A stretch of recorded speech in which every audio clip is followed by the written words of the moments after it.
নির্মাণের কাজ শুরু হয়েছে। ওই কাজে ৩০০ কোটি টাকা লাগবে। অলরেডি গতকালকে একজন মুসলমান ব্যক্তি ৮০ কোটি টাকা দিয়ে দিছে। শুধু তাই না, আমি দেখে অবাক হলাম, চোখে পানি এসে গেল।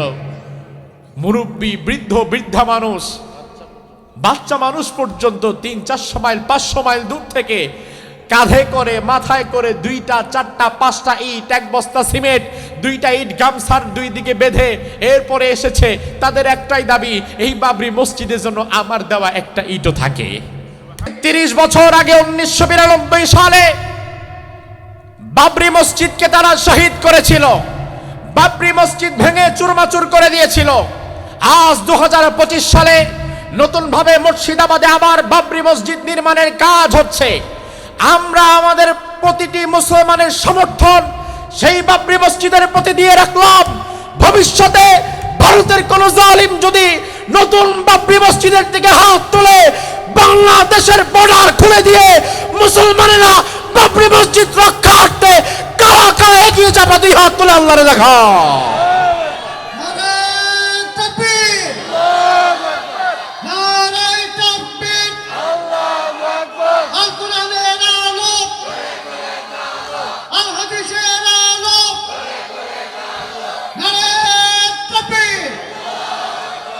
তার কারণ আমার ভাইয়েরা, মসজিদ কার?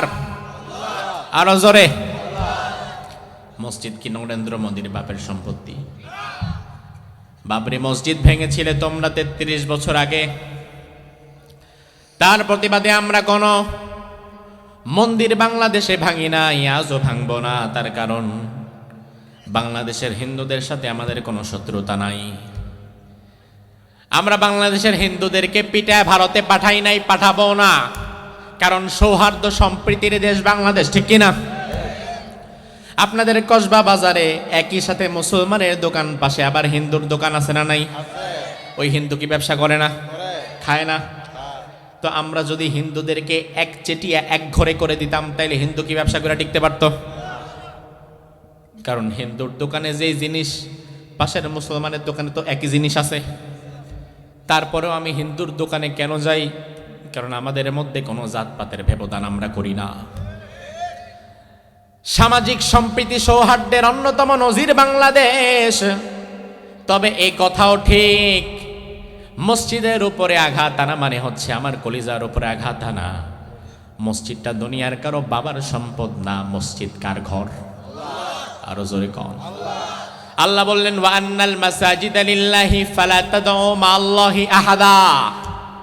মসজিদ আমি আল্লাহর ঘর। মসজিদে নতুন ভাবে আর কাউকে ডেকো না। তাইলে দুনিয়ার কোন মানুষ যদি মসজিদের উপরে আঘাত হানে, ওই আঘাতকে প্রতিহত করার জন্য 200 কোটি মুসলমানের এক হয়ে যাওয়ার দরকার আছে না নাই? 1528 খ্রিস্টাব্দে বাবরি মসজিদ তৈরি হলো। জহিরুদ্দিন মোহাম্মদ বাবর তৈরি করলেন। লক্ষ লক্ষ মুসলমান সেখানে একসাথে নামাজ আদায় করতে পারে। অবশেষে 464 বছর পর 1992 সালে কিছু হিন্দু পণ্ডিত নাকি স্বপ্নে দেখছে এই মুসলমানদের মসজিদের নিচে রামের জন্মস্থান, এখানে রাম মন্দির ছিল আগে, এই জন্য এখন আর আমরা এই মসজিদকে টিকিয়ে রাখবো না, এই মসজিদকে ভেঙে চুরমাচুর করে আবার রাম মন্দির নির্মাণ করা লাগবে। ওই নিছক ভুয়া মিথ্যা স্বপ্নের ভিত্তিতে 464 বছর পুরনো মুসলমানদের ঐতিহ্যবাহী বাবরি মসজিদকে ভেঙে চুরমাচুর করে দিয়েছিল হিন্দুত্ববাদী অপশক্তি জালিমেরা 1992 সালে। মুসলমানেরা কত কেঁদেছে, কত আন্দোলন করেছে, মার খেয়েছে। বাবরি মসজিদকে তারা টিকাতে পারে নাই, বাঁচাতে পারে নাই। আর ওই জালিমের দল মনে করেছিল যে মসজিদ ভেঙে দিয়েছি মানে ইসলাম শেষ হয়ে গেছে। আসলে একটা মসজিদকে যদি ভেঙে ফেলা হয়, তাইলে কি ইসলামকে মিটিয়ে দেওয়া যায়? ইসলামকে কি শেষ করে দেওয়া যায়? আলহামদুলিল্লাহ 33 বছর পর গতকাল ভারতের মুর্শিদাবাদে আল্লাহর আরেক গোলাম হুমায়ুন কবির তার নাম, তার নেতৃত্বে নতুন ভাবে আবার বাবরি মসজিদ নির্মাণের কাজ শুরু হয়েছে। ওই কাজে 300 কোটি টাকা লাগবে। অলরেডি গতকালকে একজন মুসলমান ব্যক্তি 80 কোটি টাকা দিয়ে দিছে। শুধু তাই না, আমি দেখে অবাক হলাম, চোখে পানি এসে গেল। মুরব্বী, বৃদ্ধ, বৃদ্ধা মানুষ, বাচ্চা মানুষ পর্যন্ত 300-400 মাইল 500 মাইল দূর থেকে কাঁধে করে মাথায় করে 2টা 4টা 5টা ইট, 1 বস্তা সিমেন্ট, 2টা ইট গামছার 2 দিকে বেঁধে এরপরে এসেছে। তাদের একটাই দাবি, এই বাবরি মসজিদের জন্য আমার দেওয়া একটা ইটও থাকে। সুবহানাল্লাহ কইবেন না? এত পরিমাণ স্বতঃস্ফূর্ত ভাবে মুসলমানেরা গতকালকে আবার নতুন ভাবে বাবরি মসজিদের ভিত্তিপ্রস্তর স্থাপন করেছে। লক্ষ লক্ষ মুসলমান সমবেত হয়েছে। হিন্দুত্ববাদী জালিমদের মাথায় আগুন ধরে গেছে। নতুন ভাবে তারা আবার নতুন বাবরি মসজিদের এই পরিকল্পনা ধ্বংস করে দেওয়ার জন্য পায়তারা করছে। আমার মুসলমান ভাইরা, 33 বছর আগে 1992 সালে বাবরি মসজিদকে তারা শহীদ করেছিল। বাবরি মসজিদ ভেঙে চুরমাচুর করে দিয়েছিল। আজ 2025 সালে নতুন ভাবে মুর্শিদাবাদে আবার বাবরি মসজিদ নির্মাণের কাজ হচ্ছে। আমরা আমাদের প্রতিটি মুসলমানের সমর্থন সেই বাবরি মসজিদের প্রতি দিয়ে রাখলাম। ভবিষ্যতে ভারতের কোন জালিম যদি নতুন বাবরি মসজিদের দিকে হাত তুলে, বাংলাদেশের বর্ডার খুলে দিয়ে মুসলমানেরা বাবরি মসজিদ রক্ষার্থে কারা কারা এগিয়ে যাবে, 2 হাত তুলে আল্লাহরে দেখা।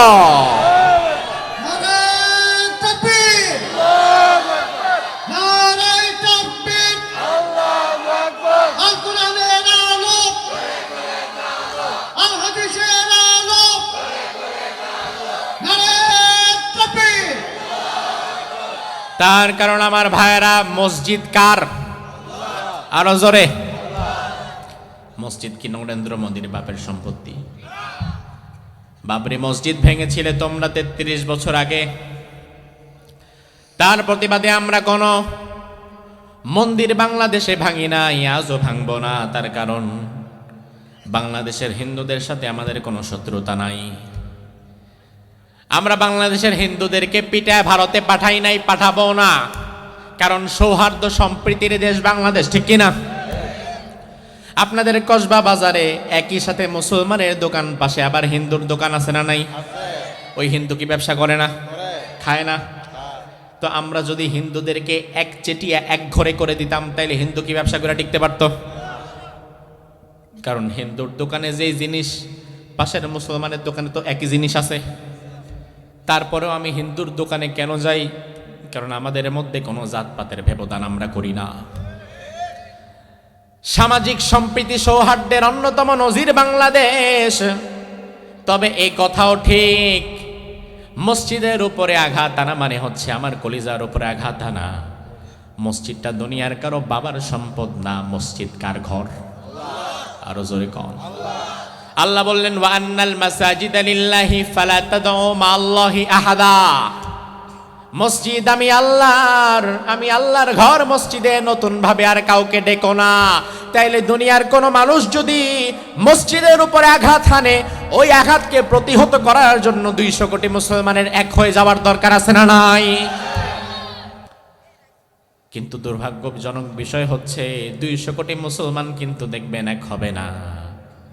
কিছু মুনাফিক মুসলমান আছে, তারা বলবে এত ঝামেলায় আমরা নাই। ও মনে করে আমার মসজিদ যেহেতু ঠিক আছে, তাইলে আর আরেকজনের মসজিদ নিয়ে মাথা ঘামানোর দরকার কি? আসলে গোটা পৃথিবীতে মুসলমানরা এখন নির্যাতিত, নিষ্পেষিত, লাঞ্ছিত, বঞ্চিত। তার কারণে মুনাফিকেরা মুসলমান, গোটা পৃথিবীর 200 কোটি মুসলমান যদি আজকে ঐক্যবদ্ধভাবে দাঁড়িয়ে যাওয়ার সিদ্ধান্ত নিত, তাইলে বাবরি মসজিদ তো ভালো, ফিলিস্তিনের আল আকসাও তো আমাদের হাতেই থাকতো। আমি গত রমজানে ছিলাম মিশরে। বাংলাদেশের বর্ডারের পরেই যেমন ইন্ডিয়া, মিশরের বর্ডারের পাশেই ফিলিস্তিন। ফিলিস্তিনি ভাইদের ওখানে আমি 5 দিন ছিলাম। এই রমজানে 5 দিন অসংখ্য ফিলিস্তিনি মাজলুম ভাইদেরকে আমরা ইফতার করিয়েছি, খাইয়েছি, ঈদ সামগ্রী দিয়েছি। ওই ফিলিস্তিনের মুসলমানদের চোখে এত পরিমাণ কান্না আমি দেখলাম, আপনাদের অনেকের ঘরে হয়তো 1-1.5 বছর, 2 বছর, 2.5 বছর, 3-4 বছরের ছোট বাচ্চা আছে। ফিলিস্তিনের সেই মিশরের বর্ডারের পাশে বাংলাদেশে যেমন কিছু রোহিঙ্গা বাসাবাদী থাকে, মিশরের বর্ডারেও ফিলিস্তিনের কিছু ভাই উদ্বাস্তু হিসাবে তারা তাঁবুটা নিয়ে রয়েছে। সেখানে আমি এমন হাজার হাজার বাচ্চা দেখলাম যাদের বয়স 2 বছর, 3, 4, 5 বছরের মধ্যে, ছোট ছোট বাচ্চা, যাদের চেহারার সৌন্দর্য চাঁদের সৌন্দর্যকে হার মানায়। কারণ ফিলিস্তিনের মানুষ বাই নেচার তারা এমনি সুন্দর। আমি দেখলাম এমন হাজার হাজার বাচ্চা, ছোট ছোট বাচ্চা, নিজের খাবার নিজে মুখে তুলে খাওয়াটাও শিখে নাই। ওই অবস্থার মধ্যে তাদের দুনিয়াতে মাও নাই, তাদের বাবাও নাই। আমরা যখন 1 প্যাকেট বিস্কিট অথবা ইফতারের সময় 1 প্যাকেট বিরিয়ানি অথবা কোনো খাদ্য সামগ্রী নিয়ে যেতাম, ওই ছোট ছোট বাচ্চারা ক্ষুধার তাড়নায় একটা প্যাকেট দেখে সবাই হামলে পড়তো। আপনার বাচ্চার পেছনে পেছনে ঘুরেন, খাইতে চায় না কত খাবার। আর ওই জান্নাতি ফুটফুটে শিশুগুলো কোনো খাবার নাই। কেউ খাবার যদি দেয়, ওই খাবার খাওয়ার জন্য দৌড়ে ছুটে যায়। কেন এত দুঃখ দুর্দশা আমাদের? কেন ফিলিস্তিনের শিশুরা খাবার পায় না? কেন আল আকসা আমাদের হাতে নাই? কেন বাবরি মসজিদ তারা ভেঙে ফেলছে বারবার? কেন বাবরি মসজিদ আমরা বাঁচাতে পারলাম না? আল আকসা কেন আমাদের হাতে রাখতে পারলাম না? তার কারণ হচ্ছে মুসলমানদের মধ্যে এখন ঘাপটি মেরে বসে থাকা কিছু মুনাফিক তৈরি হয়ে গেছে, যারা মসজিদে যাবে, নামাজ পড়বে, জিকির আজগার করবে, কিন্তু তার সামনে অন্যায় হবে, জুলুম হবে, ওই জুলুমে বাধা দেওয়ার মতো মানসিকতা এখন আর তার নাই। এই মুনাফিকগুলার জন্যই মূলত ইসলাম আজকে নির্যাতিত, ঠিক কিনা?